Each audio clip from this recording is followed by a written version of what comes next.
I want to formally welcome you to today's event, our Achieve DEI Capstone. Today is really an important event for us.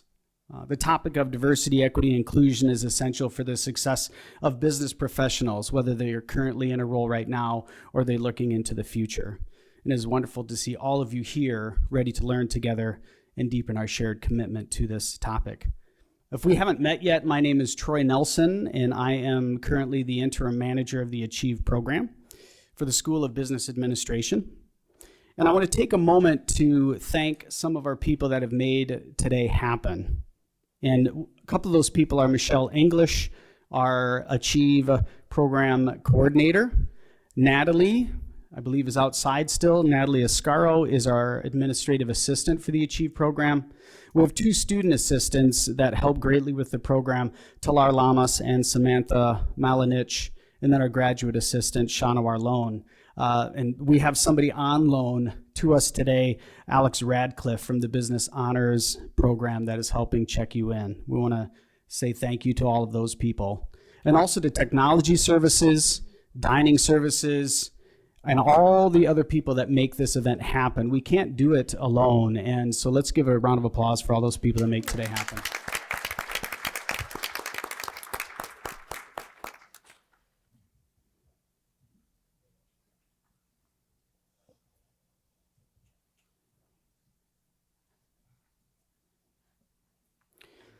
In the month of November, we take extra pause to remember and celebrate the history and the modern day importance of First Peoples and our shared national heritage.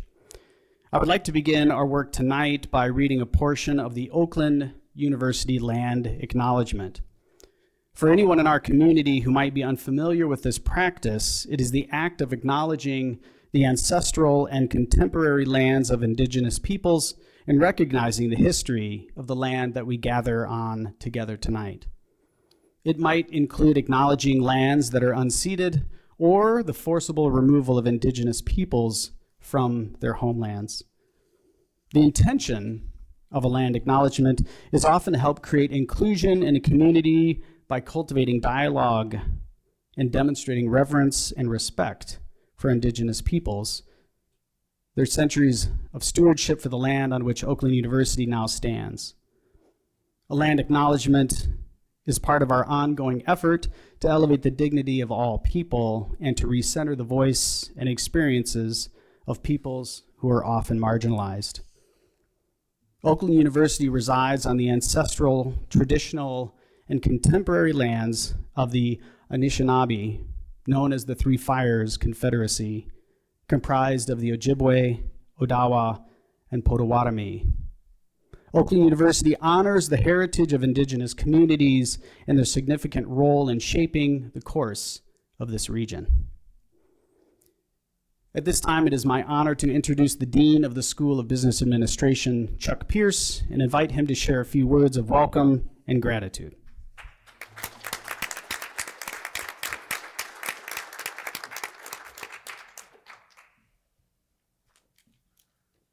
Thanks, Troy. How's everybody doing tonight? You okay? It's almost the weekend. My name's Chuck Pierce. I'm the Dean of the School of Business. It's a pleasure to see everyone here tonight for a fantastic event.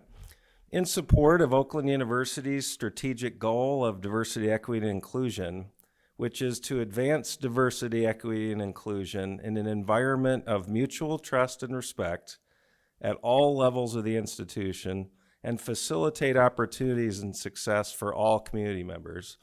The Achieve program designs this capstone event that you're at tonight for our School of Business Administration students. Each year, the Oakland University Credit Union sponsors 2 Achieve program diversity, equity, and inclusion capstone events for our business students to be able to hear from guest speakers on a topic of equity and inclusion in business. We thank the credit union as a corporate partner of SBA and their sponsorship to support DEI within the school business community. We're very excited for our students to hear from four incredible professionals who work explicitly in DEI leadership across different industries. Our hope with this type of event is that students will learn about careers in business, and their careers in business, obviously, leadership strategies, and how you work toward more inclusive business practices. You're in for an awesome event tonight. Enjoy it, and thanks for being here.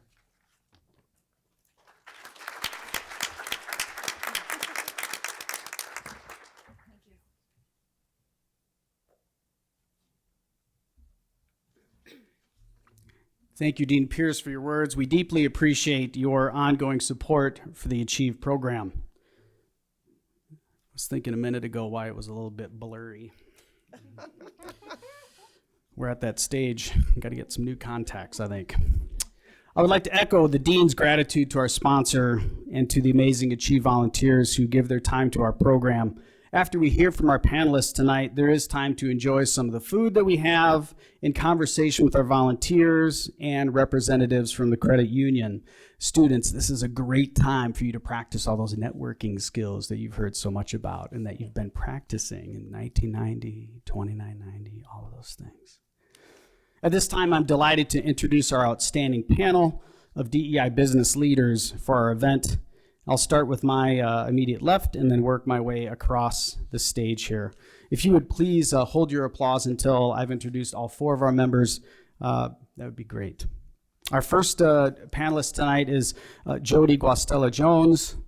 She is the Diversity and Inclusion Manager for Mercedes-Benz Financial.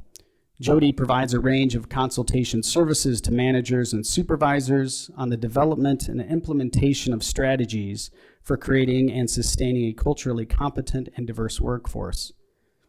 With a focus on developing and maintaining an intensive and inclusive culture, she serves as an internal consultant to leaders as they recognize, identify, and resolve issues throughout the organization. She also manages corporate-wide D&I programs, including 6 employee resource groups and the D&I Council. She also leads the development of cultural events and dialogues designed to educate and enhance employee engagement. Jody holds a bachelor's degree in economics from the University of Michigan, Ann Arbor, and an MBA in finance from Wayne State University. She is also a certified diversity professional and is one of our executives in residence for the Oakland University School of Business Administration. Next on our panel is Mary Mbaya. Nope, I skipped a whole page. Darn it. All right, our next panelist is Jen Gudgel. And Jen is Borg Warner's Global Director of Diversity, Equity, and Inclusion, Employee Engagement, and Employee Communication. She leads the team that develops and executes enterprise-wide internal communications, employee engagement, and diversity, equity, and inclusion initiatives. Prior to this role, she was appointed as a fellow representing Borg Warner in the CEO Action for Racial Equity Fellowship. This fellowship is the first business-led coalition of its kind with a mission to advance racial equity through public policy. Jennifer's work in the fellowship focused on policy solutions to address the criminalization of poverty. In 2021, she was named a notable champion of diversity by Automotive News. Prior to the fellowship, she served as the Global Talent and Organizational Development Director for Business Unit in Borg Warner. Over her career, she held leadership positions in talent management, organizational development, learning and development, early talent recruiting, purchasing, marketing, public relations, and also held a GM role at Mars Incorporated. Jennifer holds a Bachelor of Arts degree in Communication Studies from University of Nevada, Las Vegas, and a Master of Science degree in Management and Leadership from Western Governors University. Next on the panel, we have Mary Mbaya. Mbia. I've been practicing it. It's Mbia. All right. Mary is the Director of Diversity, Equity, and Inclusion at American Axle and Manufacturing. She is the head of DEI, and in her role, she manages the DEI strategy, implementation, oversees the global DEI initiatives, and serves as a liaison with external DEI partners. Mary is active in the community and serves on the board of McLaren Oakland Hospital and is active on its finance committee. She is also on the visitors board for Oakland University's School of Business. In addition, Mbia serves on the Council for Supplier Diversity Professionals, where she is part of the membership committee. In 2021, Mary was recognized as Crane's Notable Executives in DEI and awarded with the Diversity Champion Award recipient by the Troy Chamber of Commerce. Mbia was also named as one of the 2019 Diversity Business Leader Award recipients by Corpy Magazine and recognized by Dutton Farm as the 2019 Philanthropic Advocate of the Year. In 2017, was also named Board Member of the Year by the Rochester Regional Chamber of Commerce and received the Leader of Leaders Award from Leadership Oakland. She was named one of the honorees of the 2016 Women of Excellence Award by the Michigan Chronicle. Mbia volunteers in different capacities within the community and is passionate about making a difference in the lives of others within the workplace and overall community. She holds an MBA in finance from the University of Lincoln in the United Kingdom. And all the way to the left, we have Taylor Moberg. Taylor is the Diversity, Equity, Inclusion, and Belonging Manager at MSU Federal Credit Union. Taylor leads and collaborates with MSU Federal Credit Union's Diversity, Equity, Inclusion, and Belonging Council, and working with employees across all levels, affinity groups, and community members to develop high-impact programs, events, and educational material to enhance the credit union's work culture and strengthen our communities. Taylor received her bachelor's degree from the University of Michigan in Women and Gender Studies. As you can see, we have a very distinguished panel that have won many awards. They're very active in their community, and they've truly made a difference. We are excited to learn from our panelists about the responsibilities and opportunities that we all have to promote equity and inclusivity in our workplaces and in the field of business. Please join me in welcoming our panelists tonight.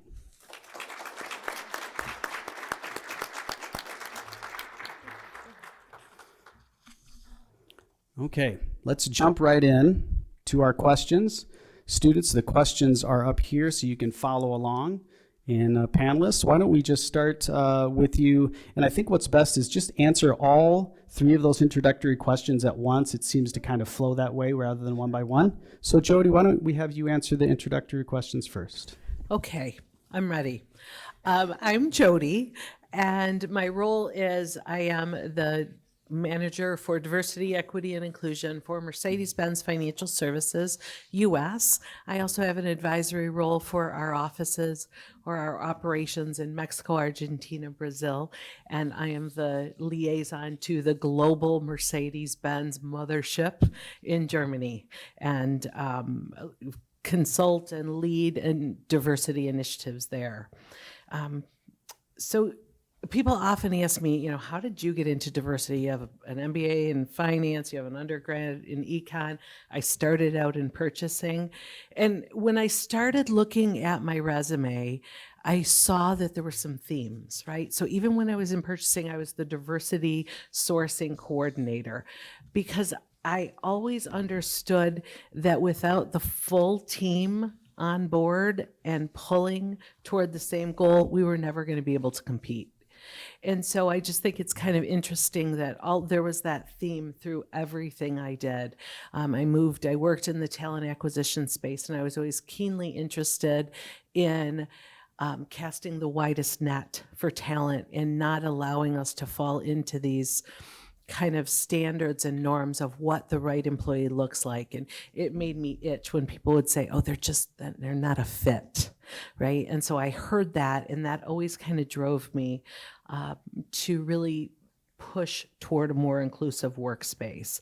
So I transitioned into the role out of talent acquisition when I worked for Chrysler at the time into the diversity office, and then moved into the talent acquisition space, specifically in that diversity talent acquisition role.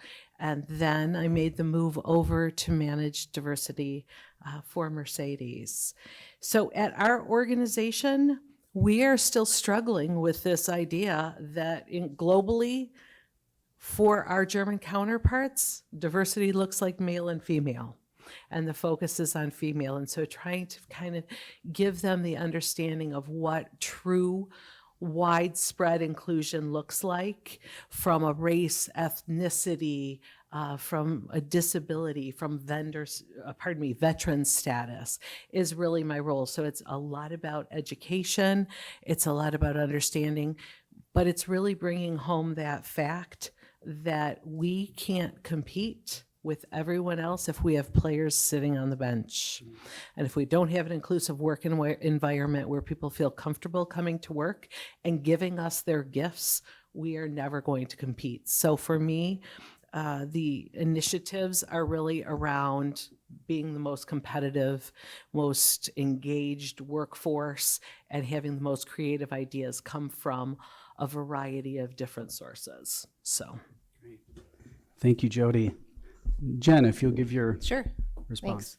Yes to all of that, and so yes, and you heard all the stuff already about me and my role, but I think the question of, did you always see this as your path? I mean, if you listen to what my path has been, the answer would obviously be no, because I did a bunch of stuff. But I think, underlying all of that was similar. What were the things that caught my attention? What were the things that I wanted to do? And it started, I'm going to age myself, I don't even know how many years ago, maybe 10 or 15 years ago, when the whole first concept of diversity was in business. And it was focused on women. That was the thing. And rightfully so at that moment in time, right? Because it's all a build and a journey of awareness. And I was really interested in that, but I had no idea, how was I going to go from what I was doing, which was running a business, to working in DE&I. So that really, I was inspired by that, honestly, because of my own personal experience, right? And that's the thing about DE&I is, yes, you may come with or without a personal experience, but if it really connects to your heart, that's where you really want to lean into, I would say. So anyway, inspiration was probably just my own lived experience in business and seeing some stuff that I didn't really like. And I wanted to make a change, right? Yeah. So long story short, I'll be happy to talk to anybody about my professional path. I won't bore you with it right now. But I think when I look at DE&I in our organization, we do have goals, right? So we do have aspirational goals that we've published. I'm sure we'll hear about that as well. But that actually is quite important. And it's not an easy thing to do. It requires a lot of education on what are those goals, why are we doing that? But we do have goals around diverse representation for women globally and for racial and ethnic minorities in the US. So we have diversity goals for that. And that kind of really drives all of your priorities. We have inclusion goals, and we also have a pay equity goal as well. So a lot of that, you have to work through all the teams to actually make those things happen. So initiatives and priorities are happening around the world with that.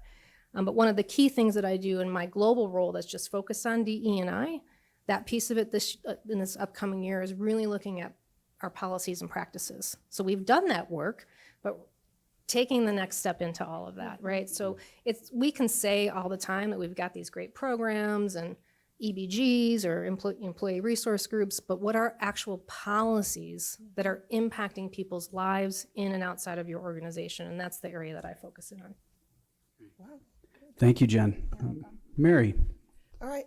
Thank you so much, first and foremost, for inviting me. And the opportunity to really speak to students is always something that I'm very passionate about. So thank you to Oakland University for making this space, especially that it's DEI, because that's sometimes such a tough topic. One thing that I'm going to say about myself that wasn't on the bio is that you hear an accent. A lot of times people want to know. I'm originally from Zambia, which is South Central Africa. And the country that I'm from is the size of Texas. And then went to England when I was younger, right after high school. And I was in England for 10 years. Met my ex-husband there, and that's how I ended up in the US. So I tell you that to kind of say there's so many layers to who you see today. And for me, I was a finance major.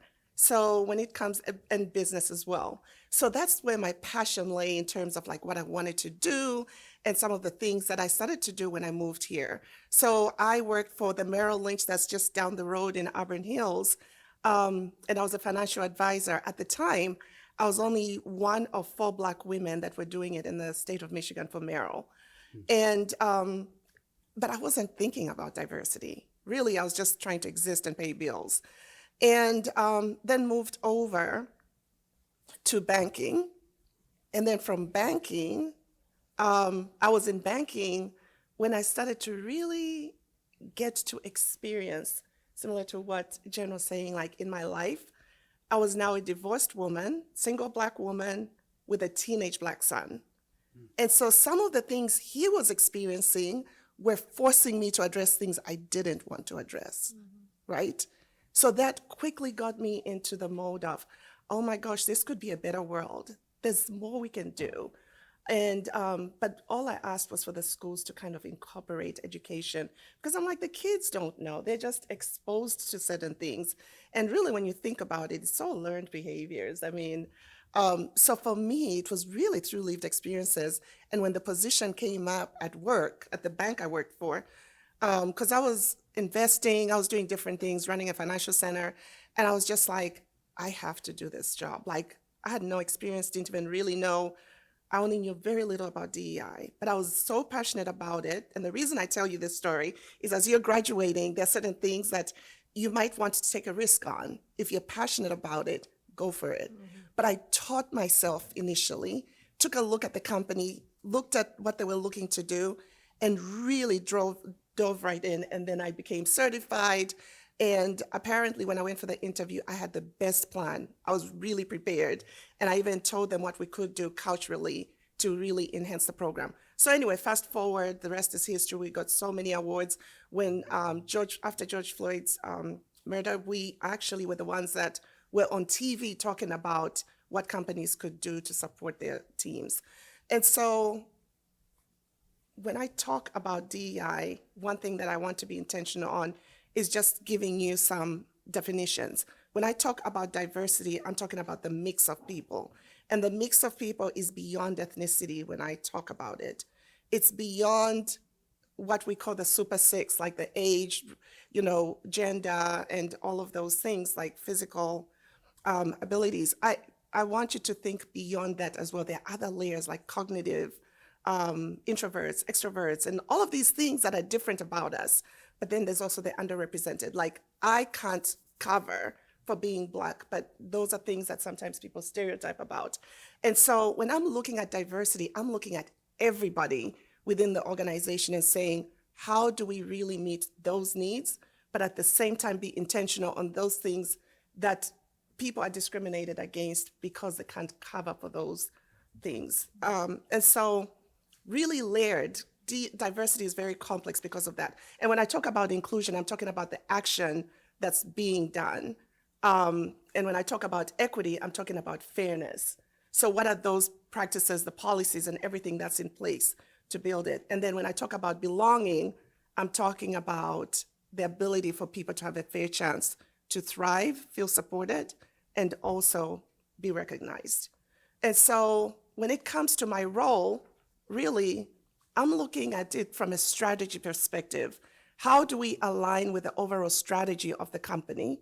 And then how do I map out with the strategy that we have for DEI, which really covers like educational stuff, creating cultural environment, and then the policies and the procedures and benefits, are they inclusive? And then we're also talking about external engagement, such as what I'm doing right now. And then last but not least is the leadership commitment. So all of those things are the roadmap of how we work through our strategy. And then we also have aspirational goals. And those are where now we take a look at the whole globe. Imagine we're in 18 different countries, like Jody said, how do you look at that? And so for us, we have what we call a 2+1 program. The 2 are required. Every country, it's mandatory for those 2. And the 1 is valuing differences is mandatory, and then also increasing gender representation. For every country, they have to do that. And then the +1 is where each country takes a look at themselves and they get to build a business case and say, this is one that we want to increase representation on. So like when we look at Germany, believe it or not, a lot of Europe has got either a declining population or aging population. So for them, their goal is to increase their young professionals. And then when you look at Mexico, it's increasing disabilities. And then for us in the US, it's increasing representation in BIPOC. So it goes on and on and on, but each country has their +1. And collectively, we just want to make sure that we address the huge talent shortage that's going on within the world. So that's my role. We have goals, and I work through all of these different things, manage employee resource groups, and just do the external engagement things, and so much more. But that really, in a ballpark, is who I am. Thank you, Mary. Thank you. Taylor. So I will also echo what Mary shared, and I'm just so honored to be in front of all of you today. And thank you for inviting the credit union to really speak to what we're doing as an organization.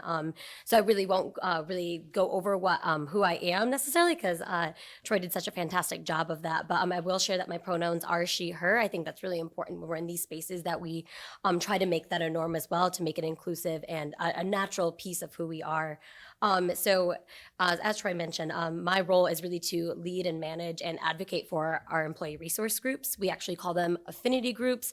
We currently actually have 11, which is quite a large amount considering our workforce, but it really speaks to the need to feel that community and sense of belonging across your experiences. I also have the privilege of guiding our Diversity, Equity, Inclusion, and Belonging Council, which I was so excited that you said belonging. That just resonates with so many folks. And then I also get to serve as either a project lead or a stakeholder on various projects to ensure that we're always applying equity and inclusion to all of the work we're doing. And so I was excited to see this question too, because my career path was interesting as well. But I always kind of knew I wanted to do this work. But the very big aha moment was when I went to college. I at first wanted to do medicine because I wanted to contribute to something larger than myself, make a positive change, impact people's lives around me. And then because of that, I was like, oh, I'll go into women's health. So I decided to take a minor in gender and health. And then in my first women's health course, we were talking about research and how historically, like baby aspirin was prescribed for health, like heart health, and it's prescribed for all genders. But if you look at the research, it's actually only men that were the test subjects in that research. And it was like this light bulb clicked for me. It wasn't just, it wasn't simply stereotypes or biases we hold. It was actually the systemic exclusion of individuals. And then that's where I was like, that's what I need to do. I want to take that challenge on, and I want to do better for the community around me, and I want to use my privilege as a power to do that. And it also was kind of scary. I mean, I came from a very, very small town. There was not much diversity. I also hold a number of privileges from my identities, and all of a sudden the world that I saw and perceived was incorrect, and it was harmful, and it was doing injustices to those around me that I cared about and those that I've yet to care about or know. And so from there, I completely switched my major and then got my degree in women and gender studies. And it's also very kind of funny to reflect back on that, is when I graduated in 2015, my family was like, what is a women and gender studies major? What are you going to do with it? How are you going to get a job? And I always told them, businesses in the world don't really understand how important this work is, and there will be a moment in history where there will be a call to action, and businesses will wake up and realize that this is essential for not only their sustainability as a business, but for the employees and members or customers they actually serve.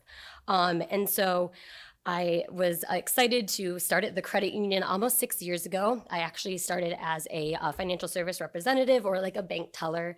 And then from there, I worked my way toward DEI. It didn't necessarily exist as a department quite yet. That wasn't formed until 2020.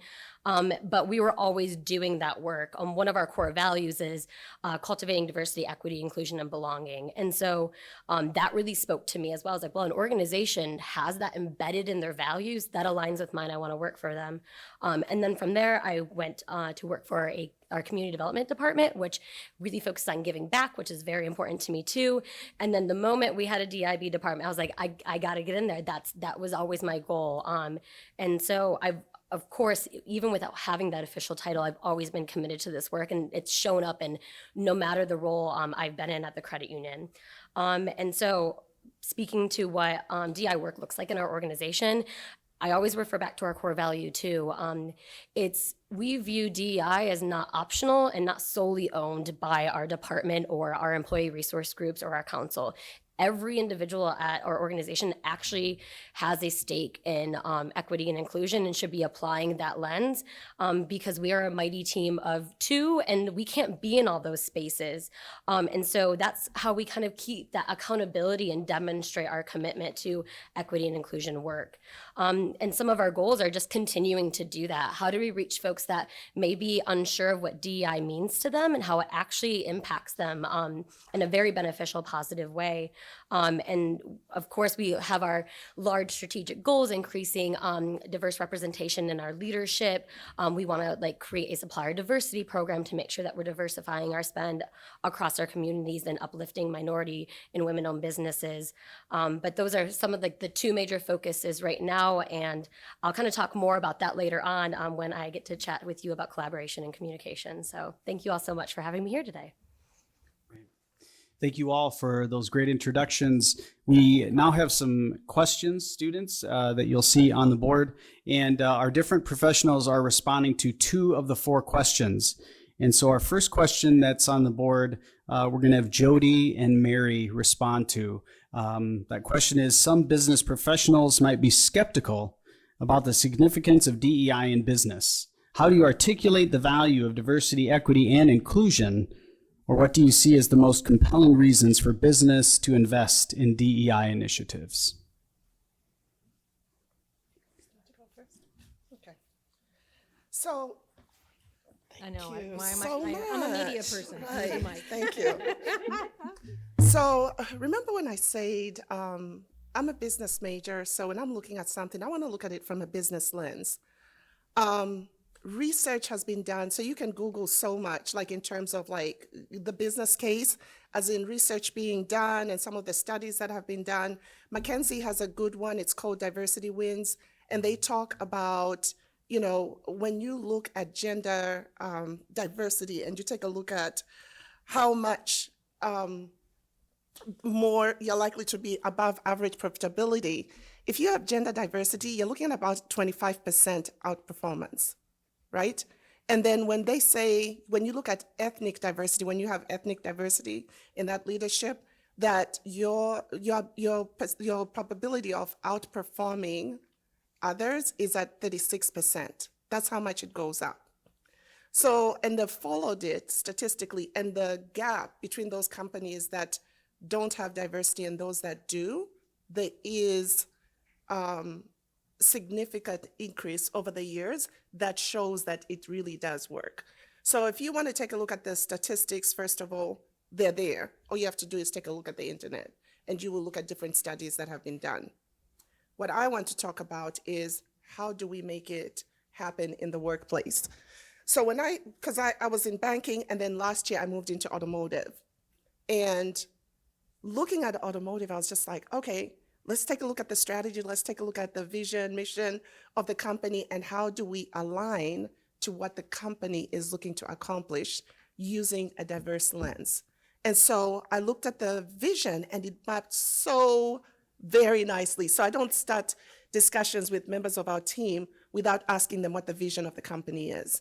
The vision of American Axle's, the American Axle's vision is the power to the powering a sustainable future while adding value to our stakeholders, right? So we want that sustainable future. And I wanted to understand who are our stakeholders and how we're adding value to each one of those through diversity. And I looked, okay, our associates, our talent, and then I looked at our customers. We've got customers like GM who want to be the #1 company, most inclusive company in the world. So guess what? We're aligning with their values. And then I looked at, okay, suppliers, we're fulfilling that, we're giving them business, but not only are we asking them to align with our values, but we're also adding the supplier diversity component because we are looking at being a company that is socially responsible and making sure that we're also giving business to those underrepresented companies. And so then I said, oh, wow. Then we looked at our community. The more we have representation that looks at our communities, we better understand the needs of the community so we can actually add value. And then last but not least, then there were the shareholders. We're adding value because if we're more profitable because of diversity, and now we're coming up with creative ideas and being more innovative, guess what? Productivity goes up, employee engagement goes up, and as long as we're profitable, the shareholders are happy. So in all of the areas, I was able to actually make it make sense and say, oh, wow, we're already meeting these. So how do we continue to be more innovative and creative? But in that, our most important assets, which is our talent base, we want to make sure that AAM is looked at as one of the best places to work, and really be a place that people want to come to. But not only that, what is in it for our associates? We want to make sure that they have the ability to thrive if they work for us, that they feel supported in their own unique way, and that, last but not least, they feel recognized in that they're making an impact and are contributing to the success of AAM. Who doesn't want to work for a company like that? And so you find employees being very engaged. We also do pulse surveys and employee engagement surveys to kind of get their sentiment. Because as you know, in business, you have the qualitative side of measurement, and then you have the quantitative and the qualitative. And so for us, when measuring feelings, you have to measure those through a qualitative way. Mm-hmm. And so we're constantly doing, like the employee engagement survey is done every other year, and then we do pulse surveys every year. So I say that to say, when people love where they work, when they understand that they will grow and that they are heard, that they can actually be creative and innovative, it makes a big difference because we spend so much time at work. And so that is what really builds on the productivity and creativity. So I don't know people that are coming into the workforce right now that are not asking about our culture, not asking about, what we're doing in the space of DEI. I really don't know a lot of people that are coming into the workplace without asking. Mm-hmm. So I would say it's a huge business imperative, and it actually is a competitive advantage for companies to really look into DEI or creating an inclusive environment. Ms. Mary, I would absolutely agree with you. One of our core values is also just diverse and inspired people. And so our approach is we fight for every loan we get, right? So we're a financial services company. We have to have different perspectives, building our packages, building our sales approaches, because those who are typically historically underrepresented are growing, right? Mm-hmm. And so if we have the same people creating the same kind of products for the same kind of customers they used to know, we're going to fail time and time again. And we're out there, we're kicking and scratching. Every time someone buys and or leases a Mercedes vehicle, we have to win that customer. And if we don't know who that customer is, and I think it sounds trite, right? We have to know our customers, but we have to know how they make their decisions, how they approach a dealership, what they're looking for, what are their key cultural components that make them loyal to a company or make them disloyal to a company. Mm-hmm. So if we don't have that rich perspective, creating programs, we're going to fail miserably. And we can't afford to fail miserably. So the idea of creating an environment where everyone is heard, and not only heard, but honored, and their perspective and their differences that they bring to work every day from their different backgrounds, from their culture, that is what gives us that competitive advantage. And again, it seems really simple. Like if I know you better, I can meet your needs better, I can win you over, I can sell you, I can book a deal, and it's on my books instead of someone else's books. I win. That's the point, right? But again, it's not just about black and white anymore, and it's not just about women, and it's not just about ethnicity. It's not just about those things, right? So these people come and they're these very rich mosaics, and they come into the marketplace, and they want to know that their dollars are being well spent with a company that reflects their values It respects their community. And so they are, Mary, they're asking those questions. I'm so proud and excited at my 5-year anniversary with Mercedes. My gift is I finally am launching my Hispanic Business Resource Group. It was a conspicuous absence. We would go to Alpha and people would say, oh, tell me about your business resource group, your Hispanic business resource group. What are they working on? And I was devastated to say we didn't have that. Wah, wah, wah, wah. And so we had other business resource groups that were sharing their ideas. And I think I've heard affinity groups, I've heard all different titles. Ours are specifically business resource groups. They get together, they have a good time, but it is important for diversity, equity, inclusion, D&I, whatever you call it. Someone said it was food, fun, and festivals. And it was like, oh, hold me back. Hold me back. If you think tacos in the lobby are what the heck we're talking about, you are really off. You are really, really off. It is not about food, fun, and festivals. It's about the business advantage of knowing your customers, listening to perspectives, building customized products. And so from my perspective, one of my main objectives is really pointing out privilege. And this will send a chill up the spine of my executives on a daily basis. I'm not privileged. I don't have, everyone in this room, every Oakland University student, you have privilege, right? In certain circumstances, you may feel less privileged, but you are an educated individual in this world. You have privilege. So one of my main goals is to really bring to the surface the privilege that everyone at the company has, and they are not the problem, but they are definitely part of the solution. And how do they leverage that privilege to advocate and to ally for others whose voices aren't being heard?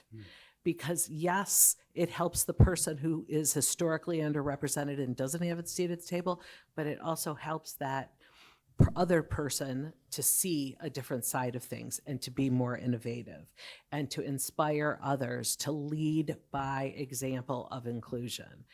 So that's what we're always trying to do. So all our business resource groups are led by executives who typically don't exist in the represented group. Why?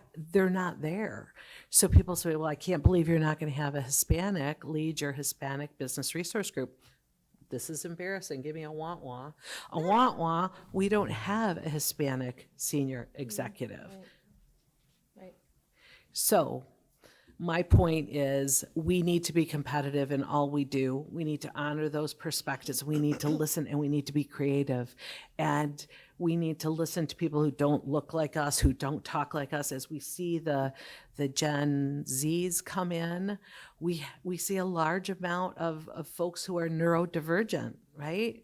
And our executives like, I don't know how to deal with that. Well, let's get used to it because they are in the workforce and we need to upskill you so that you understand because they come with great ideas. And you might have to listen to them differently. You might have to ask them differently.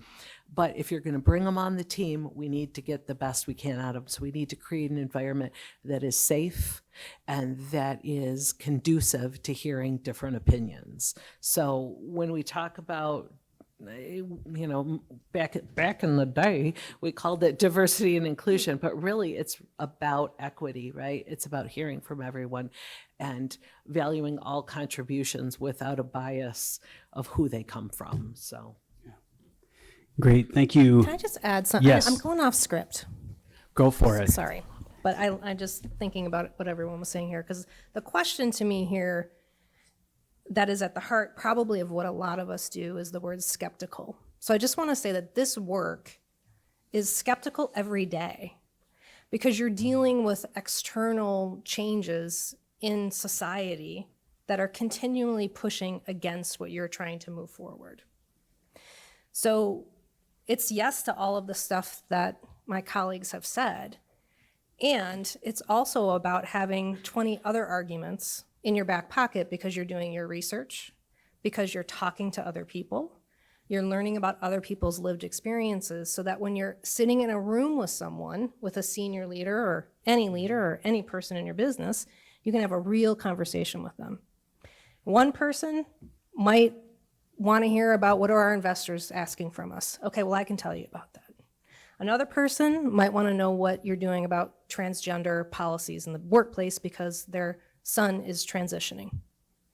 Okay, so it's really about finding what is that thing that's causing that person to be skeptical, and maybe you can move them one step forward. I just wanted to. Yeah. Thank you. And we're having such a great discussion, and there is great knowledge that's being shared.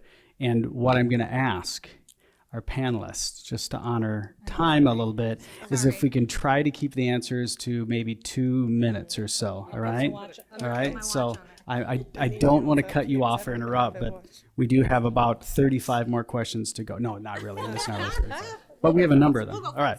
So our second question is collaboration and communication. And it's the idea that collaboration and communication are important business skills, especially for DEI. Could you share an example of a successful cross-functional partnership or communication effort that had a significant impact on promoting DEI in your company? And this is for Jody and Taylor. And because I tend to be long-winded, I will defer to Taylor. Thank you, Jody. So it's actually very ironic that the two departments I was going to mention actually have representatives here today. Our community engagement team and talent acquisition department, we have a very strong partnership, our department does with them. And what it looks like for talent acquisition specifically, and I will be brief because I could talk about our partnerships for a very long time, but for TA specifically, we really act as thought partners, being in the space together and brainstorming like, what does our candidate pool look like? Is it diverse enough? Is it really capturing the communities and reflective of the communities we serve in our workforce? And what is the candidate experience? How are we meeting folks where they are and making sure that specifically for neurodivergency, it can be hard to think on the spot. And so how do we evaluate what that candidate experience looks like specifically for them to make them successful and set them up for a very good interview and show their best selves? And then for our community engagement team, we actually partner to review donations and are very strategic on making sure, diversifying who we're supporting in our community and the local communities. And so if they get a donation request that really aligns with our employee resource groups or affinity groups, they'll share that with our area and give them the opportunity to donate and sponsor an event, which is really huge because one, it gives them the agency and the skills to strategize how they'll spend their money, but it also allows them to create those community networks, which is very, very huge. And there's obviously a lot of business benefits for that too, such as brand reputation, but just being able to see the relationships that they've made through those sponsorships and being able to attend events has been amazing. And our credit union as a whole is really focused on giving back to the community. So again, very long one. Okay, I'm good. That's great. Was it good? Was I concise? Yeah. Wonderful. Thank you, Taylor. Yeah, Jody, do you have an example of that? For me, diversity and inclusion many, many times gets lumped under HR, and everyone says, okay, HR, take care of it. But I think some of the strongest connections for us align with what Taylor said, is our tie to our corporate communications group, which is also our CSR, community social responsibility, and that really allows us to have the finger on the pulse of what our employees want. We run programs like Causes for Good, where each employee can bring forth something that's important to them, whether it's in their community or something they're associated with, something they work with it. Some of them are, animal shelters based, to ensure that we are covering the full spectrum of diversity and we're not just kind of falling into those norms kind of giving patterns. So I think one of ours is really that, and also through corporate communications, ensuring that the word is out on all of the initiatives that the business resource groups are doing, and always trying to get more and more people engaged and involved in the business resource groups. One of the things we say, it's really hard to hate up close, right? And so when we put people together, those walls come down and those relationships are built, and innovation naturally happens when you get different people together working on different projects. So that's, I think our team up with our community social responsibility, along with our mentoring programs with senior leadership are really, really important. Yeah. Thank you both. Yeah, that was wonderful. Yeah. And I'm Coffee? No? Okay. and I'm hearing, right, student clubs, organizations, different things that you're a part of in the workplace, truly. All right, so our third question is, another business skill essential to DEI initiatives is leadership. Can you describe a time when you had to lead change to bring about a positive transformation? And this is for Jen and Mary. Sure. The example I'm going to give is around our initiative for second chance hiring, and that is to hire folks that have had prior justice system involvement. That was a big deal, right? Kind of going to people and saying, we're going to be like public about this and sign up to coalitions and actually, do the work to support second chances. So from a leadership perspective and thinking just about any change in general, you can look at lots of different change models and put all that to practice. But ultimately, the thing that I've found most successful, and specifically in this example, was thinking about kind of the diffusion of innovation model, right? And in the diffusion of innovation model, you're looking for what? Your early adopters, right? Or those people like that are thinking of things that no one else is talking about, but they're really excited about it. So I kind of put a call out. Is anyone in HR, because we're the ones that make those policies and those changes, interested in changing our policies to support second chance hiring? So through that group, I had a really powerful network of people that were passionate that then went out and helped me to bring that to life. And then that kind of snowballs over time. The key part about leadership in that space, though, is that I always had to be there to continue to push forward, because they would hear things that maybe they didn't want to hear. People were nervous. People were scared. What does that mean? What's the risk?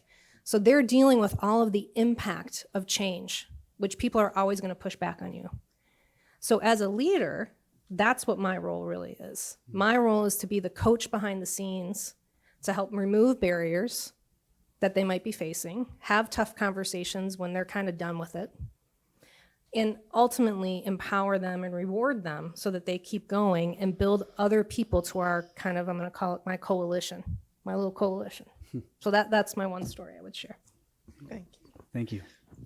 you. And so mine is about, when I take a look at leadership, in my last role, it was kind of like, do people really understand what it is to have a leader that is leading people that want to be included? And so the whole concept of making sure that we had tools for the leaders to be inclusive leaders so that they can be actually able to operationalize DEI in the different things that they're doing. Because if you do DEI, you're supposed to have creativity and innovation. So how do you make it happen within the departments in the way they do business and how they interact with others? And so Deloitte has this whole program that they have surrounding inclusive leadership. And they have 6 C's. So it's something like, okay, commitment, what does that look like? How are you interacting? Because DEI is not easy. We can talk about it day and night, but in the day-to-day, it's very complex in implementation.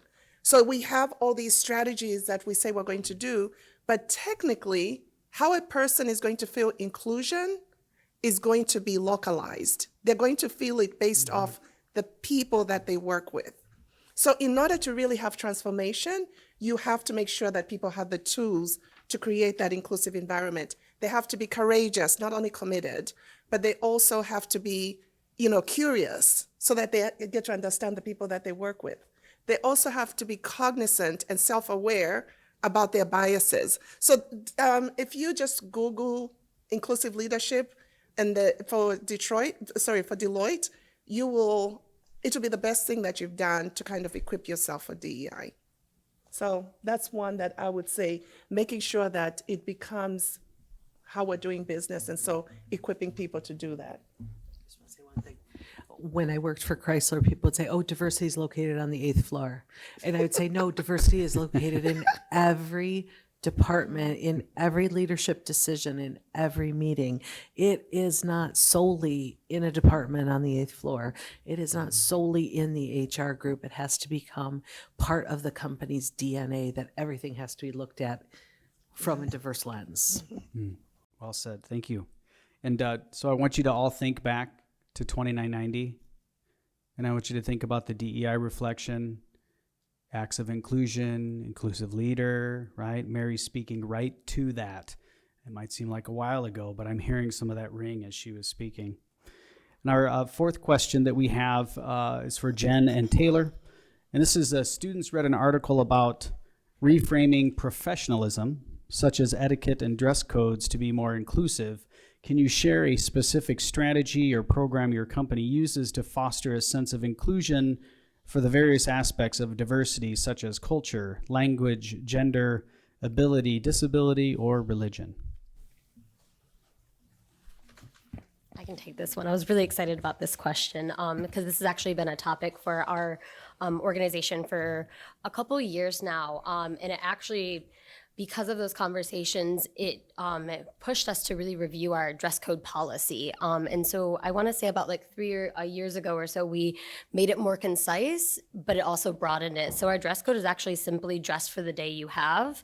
And by doing that, we are not forcing people to prescribe to a certain, prescribe to what society believes professionalism should look like and appear. It allows our employees to have the autonomy to decide what they feel best in and look best in without forcing them to mask or assimilate to the standard or norm that a society has taught us it to be. And what we've seen from that is employees actually take more pride because they can reflect who they are and they can have self-expression in the clothes they wear every day. And that includes shaving half of your head, wearing piercings, tattoos, or even religious or cultural clothing to work. And what it also does is it creates a psychologically safe environment for employees to feel empowered to be authentically themselves versus putting all the energy into masking and conforming to, again, that maybe that image you think of when we think of professionalism. And so instead of putting energy into conforming, again, they can really put their energy into the work they're doing and become more engaged. Thank you, Taylor. Yeah, dress for the day you have. I wrote that down. Yeah. I wrote that down. I think that's really great. Can I steal and reapply that? Absolutely. Thank you so much. So, I mean, I think this one was hard for me to answer because it's a specific policy. And I'll be honest with you, we have a really large organization globally that has some pretty outdated dress code policies.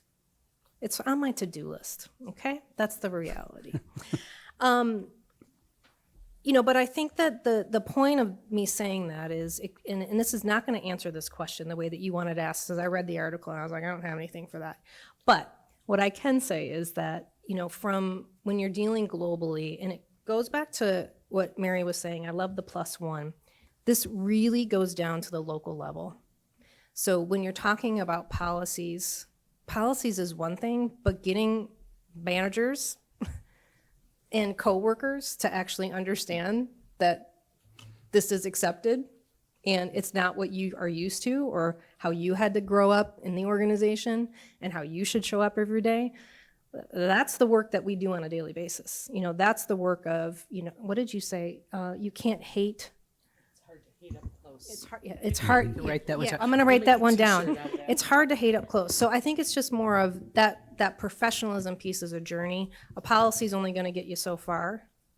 It's important to have a policy, but really understanding what it means to let people show up the way that they want to show up and how they look is the most important thing. That's all I got. Great. Yeah. Thank you. Yeah, thank you both. Okay, so our last piece is advice. All right, so advice for our business students. And there's 2 questions that the panel has. And I guess what I would ask for our panelists to do, and we'll start with Taylor. We'll go the opposite way, Taylor, and then down to Jody. And if you'll kind of weave both questions into one and take a couple minutes with that. Yeah, absolutely. One thing that I think is just very important, being in the field of DEI, is to make sure that you have a diverse network made of community members, employees, and also DEI professionals or even others in your industry. Having that network is crucial because they hold you accountable. They offer feedback. You can have thought partners, and they really help elevate you to the next level along your DEI journey. And I also, of course, the research is very important, especially when you're making a case for any inclusion or equity work that you want to put forward.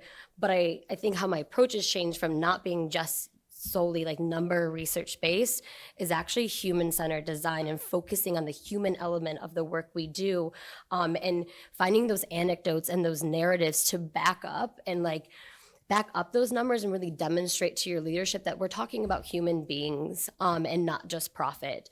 And I think I'm gonna be concise, but I just think to remove the human element from this work is very counterintuitive. And while profit is a benefit of it, it should not be your motive because you will fail at what you want to achieve. And then I think that kind of sums up my lessons too. So I will stop talking. Mary. me. Oh, Yeah. okay. Thank you, Taylor. Thank you. So there's so much happening in the DEI space right now. And when you look at historically, I'm always looking at, I think it's the trading, because I always had to look ahead and proactively take a look at the business on how we were going to take a look at what was happening to meet our objective. And DEI has evolved. Initially, it was all about compliance, the EEO, and all of that, right? And that's not what DEI is. And then we went into then a phase of talent. It was just about the numbers, and there were quotas and all of this stuff.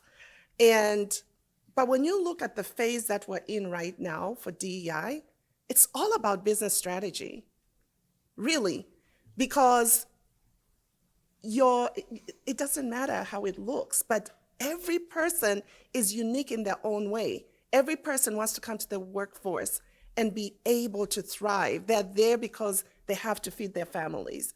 And I think keeping that in mind and educating your team so that they can thrive and feel those same things that everybody else wants, that's all people are looking for.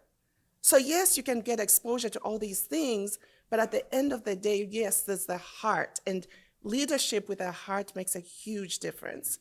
And so when you look at DEI, I would say, to me, you have to be passionate about it, and it has to be consistent, because then you will engage more people, because at some point, somebody's not happy with DEI. And so being very strategic as a business is a big deal. There's some people that just want to come to work and leave, but how do you make sure that in their own diversity, that you're accomplishing what they came to work for?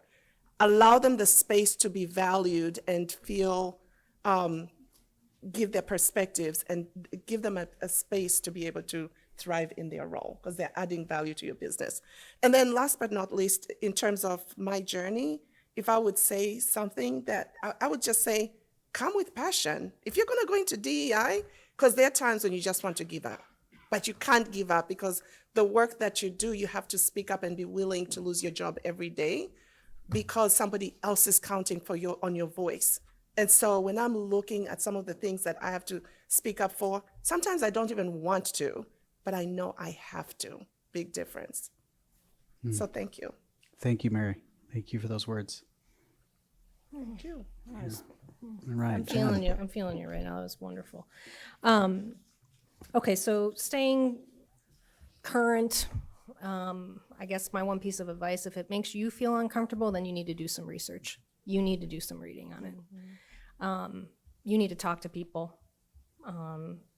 Go watch that movie that maybe you don't really want to watch because it's making you feel uncomfortable, or book, or whatever, podcast, whatever it is.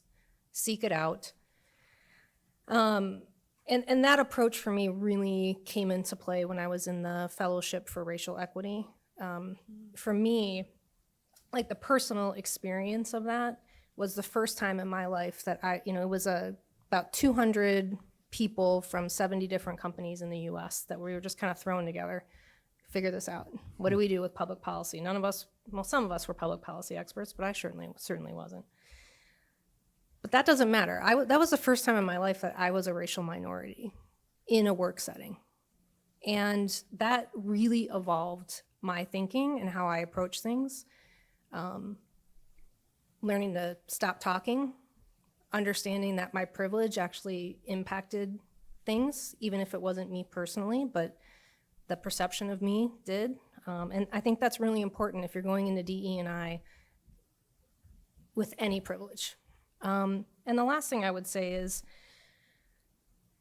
the thing that really drives me in this space is, yes, of course, the people that are inside the four walls of the place that I work. That's really important, but it's also the systemic issues that are holding people back in society. So when I look at what my passion around DE&I is actually public policy. So if I can be a part of my organization leaning into tough public policy issues that could actually change systems, that's a win for me. And trust me, I've been approached by other companies to join them. And when I say that that's what I want to do and that's what my company does, they say, thank you. So it's very rare when you can get a company to stand behind you and say, you know what, we are going to use our resources in government affairs to go and talk to our legislature about these specific issues. And there are companies that do that. So I would just suggest that if you're looking for an opportunity in this space, lean in there, because that's where the future is, in my perspective. Thank you, Jen. And Jody. So, if I had one piece of advice, and don't really take advice from me, because do your thing, right? But if I had to give you one piece of advice, you're all heading into new businesses, you're looking for new jobs. If I had one piece of advice to give you, I would say when you get to your location and you get settled, I would suggest you join a business resource group, okay? An affinity group, whatever. But don't join one you're already a member of, because you know that life experience. Take that opportunity to learn about something else. It will be far more valuable for you. It will open your eyes. It'll create connections. It'll create a network that you never thought that you would have. So that would be my suggestion to you, is to get involved, but don't get involved in the standard way, right? Because you already know that. I met my best girl over here, Miss Mary, when we did a CDP training, and we, with the National Diversity Council, we became certified diversity professionals. And I thought, oh gosh, it was a week long. We had to take a test, and I built this incredible network of people, because this work eats at your heart. It's what we're passionate about. It's the hardest work you'll ever do. And again, that's why the offense comes with food, fun, and festivals. And it's hard work, but it's also heart work. It's heartbreaking when you see injustice, you see unfairness, and you're working so hard against it. But in these business resource groups, you can understand the struggles that others have, and you can advocate for those groups. We just did a huge pay equity study. It came out of our Women's Innovation Network. Our women felt that they were not compensated correctly, and that action drove our HR compensation team to do a full compensation analysis. And we found some inequities. Overall, we didn't find inequities, but they advocated for that. We dug in, we did a huge project, and we pushed toward equity. And there were men on that team that were saying, hey, I think this is important and we need to do that. They were part of the Women's Innovation Network. So I would say, build your network, build it as cross-functionally, as diverse as you can. You will benefit for it. And then I just wanted to say one thing I thought was kind of funny, because we had to introduce ourselves to our new German leader, and what was our favorite quote? And I got a puzzled look from her, but I think if you think representation is not a problem, you're probably pretty well represented. representation in the workforce, whether it's the LGBT community, whether it's the neurodivergent community, there is not equal representation. And you, as a shareholder, a stakeholder in a business, that should worry you, right? Because you know you're not getting that entire perspective, and that decision's being made by some, and you're counting on that some to get it right, but you're not getting it from everyone. So work toward that. I think it's really important. I have been part of, whether it was the People of Diversity, we had Equally Blue when I was at Blue Cross, we have Spectrum, which is our LGBT community, and I learned so much just being a part. I'm not a part of that community, but I had a daughter that recently came out. And that kind of knowledge and that kind of network was absolutely invaluable to me. I had been a part of that community on the periphery. It was just such an interesting perspective to have. So I really push you to reach beyond your borders and join a group that you're not part of, just for that learning and for that understanding. Yeah. Thank you, Jody. As you've heard from our panelists tonight, right? I mean, I think I would sum it up in a couple of words. As Jody said, it's hard work and it's heart work. And I thought that was beautifully said. I was actually writing that down and you said, I was like, yeah, right? But from the beginning, that's what they talked about, is that they had a passion for that, right? They didn't have a degree in it, but they had a passion for it. And that's what made all the difference. And as I look out onto our student population right here, and I see the uniqueness, and many of you I know better than others, but I see the uniqueness of all of the people that are here, and the value that you all bring in your own special way. And I think that's truly what they're talking about. As they talk about the equity piece, they talk about the inclusivity and the diversity. And that's what makes any company, any business, any group of people or community better. That's what makes the richness of that community. So as we close, I want to say on behalf of the Achieve program, School of Business, to thank our panelists tonight for giving their time to share their words of wisdom and deepening all of our understanding of the essential role diversity, equity, and inclusion plays in the world of business. Will you please help me welcome and thank them?